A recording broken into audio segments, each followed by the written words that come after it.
सबसे ज्यादा दुख पीड़ा इस मृत्यु लोक में अगर किसी ने भोगी है तो वह यह इंसान था। इतना परोपकारी, इतना सत्यवादी होने के बावजूद इनको मृत्यु मिली भी तो कैसी, तीरों की शैया पे लेटकर। मुझे पूरा यकीन है कि आप समझ गए होंगे कि मैं भीष्म की बात कर रही हूँ। भीष्म जो कि अपने पिछले जन्म में 8 वसुओं में से एक वसु थे, परंतु उनके क्रोध, उनके घमंड के कारण उनको मिला ऋषि वशिष्ठ के द्वारा एक ऐसा श्राप जिनको उन्होंने जिंदगी भर भोगा।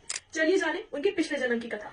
एक बार 8 वसु किसी के भड़काने पर महर्षि वशिष्ठ के आश्रम जाते हैं जब वह वहां पर अनुपस्थित होते हैं, और वहां जाकर ऋषि वशिष्ठ की गाय चुरा लेते हैं। जब ऋषि वशिष्ठ को इन सब चीजों का पता लगता है तब वह बहुत क्रोधित होते हैं और वह 8 वसुओं को यह श्राप देते हैं कि तुम सभी को मृत्यु लोक में जन्म लेना पड़ेगा और सभी दुख और सुख को भोगना पड़ेगा। ऋषि वशिष्ठ का इतना घोर श्राप सुनकर 7 वसु उनसे माफी मांगते हैं, परंतु उन्हीं 8 वसुओं में से एक वसु जिसका नाम ध्रुव होता है वह माफी नहीं मांगता और वह अपने घमंड से चूर वही खड़ा रहता है। ऋषि वशिष्ठ को उसके इस घमंड को देखकर बहुत क्रोध आता है और वह ध्रुव को यह श्राप देते हैं, तुम्हें मृत्यु लोक में सबसे ज्यादा सुख और दुख का सामना करना पड़ेगा। वही आगे चल के देवव्रत यानी भीष्म के नाम से प्रख्यात होते हैं और शांतनु और गंगा के पुत्र बनते हैं। ये थी महाभारत की अनसुनी कहानी का भाग 5।